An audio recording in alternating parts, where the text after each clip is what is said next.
வள்ளியுடன் மணக்கோலம் கொண்டு திருப்பரம் குன்றம் வாழ்கின்றவன்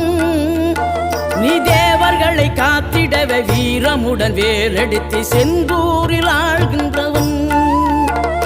மாங்கனிக்கு கோபம் கொண்டு பார்ப்புகழும் பழனியிலே ஆண்டியன கோலம் கொண்டவன் நீ தத்துவத்தின் சாரெடுத்து சுவாமி மலை எல்லையிலே தகப்பனுக்கு பாடம் சொன்னவன் காவல் என நின்று பெரும் சினம் தணிந்து தணிகையில கண் குளிர காட்சி தந்தவன்